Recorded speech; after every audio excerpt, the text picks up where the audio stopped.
Reading Unit 2, Week 1. We are going to read an expository text called Creating a Nation. Let's begin.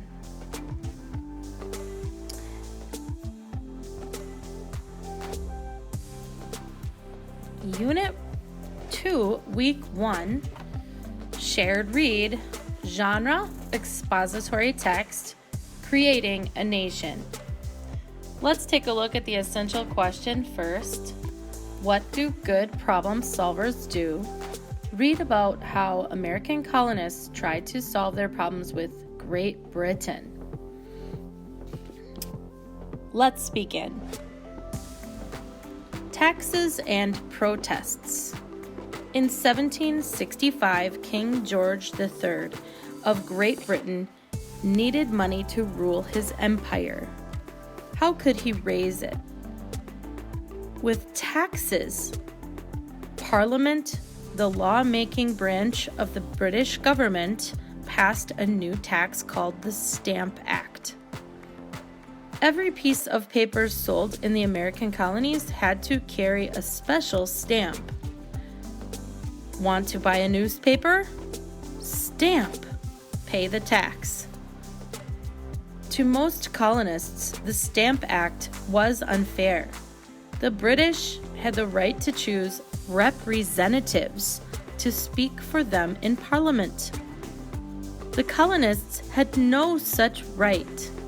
How could Parliament tax them? If they had no voice in government? The colonists held protest against the Stamp Act. Consequently, it was repealed or canceled. But more taxes followed. Women protested a tax on cloth imported from Britain. How? They wove their own cloth at home.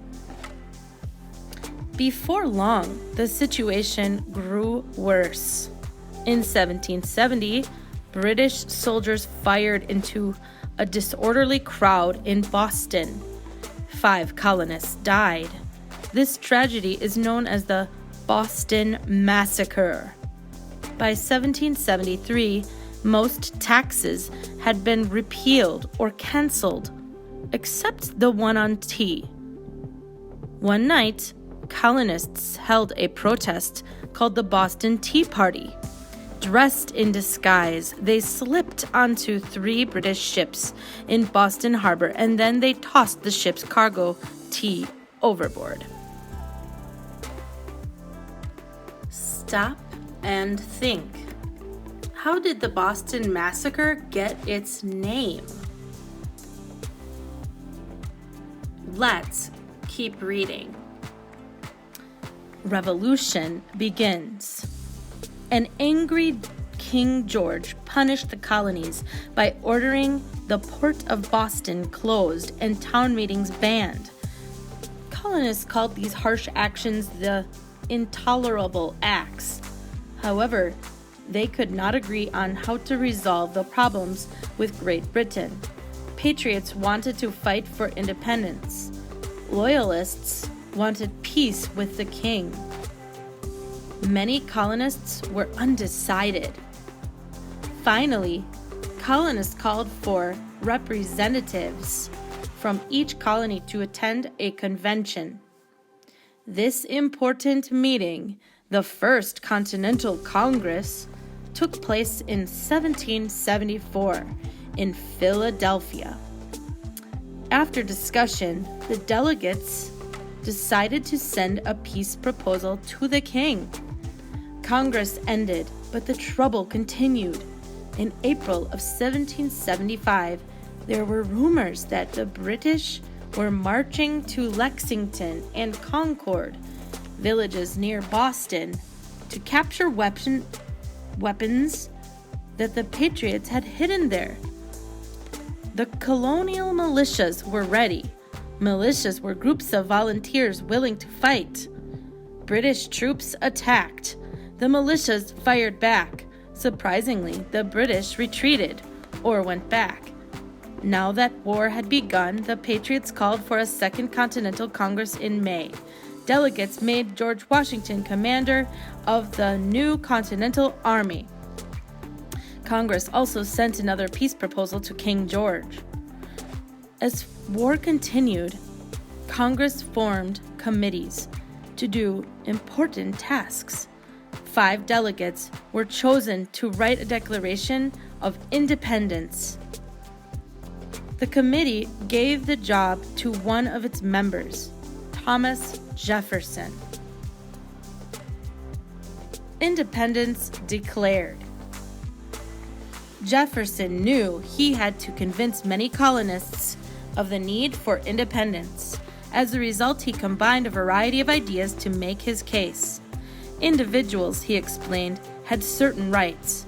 These included life, liberty, and the pursuit of happiness. Governments were created to protect those rights. Instead, King George had taken away colonist rights and freedoms. Therefore, the colonies had to separate from Britain. Congress went on to debate Jefferson's points. As a result, his strong words against slavery were deleted. There were other compromises too, but on July 4th, 1776, Congress approved the Declaration of Independence. A nation was born. Washington's army fought on. Finally, in 1778, France joined the fight on America's side. This was a turning point. In 1781, British troops surrendered in the war's last major battle. That year, Congress approved the Articles of Confederation. This document outlined a government for the former colonies. The United States was created as a confederation, or a union of separate states.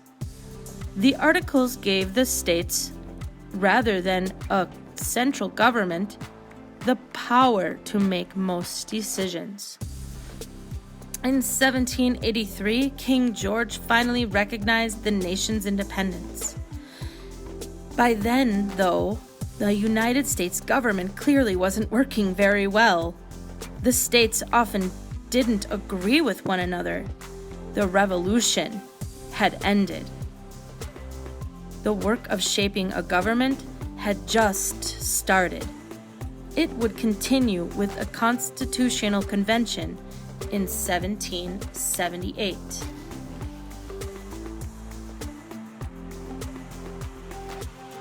Now let's make connections.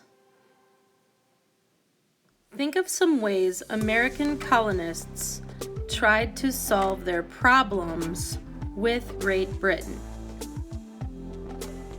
Pause this video and write down some ways American colonists tried to solve their problems with Great Britain. Text to self. Think of a time you tried to solve a problem. Got an idea? Okay. How does your experience compare with the colonists?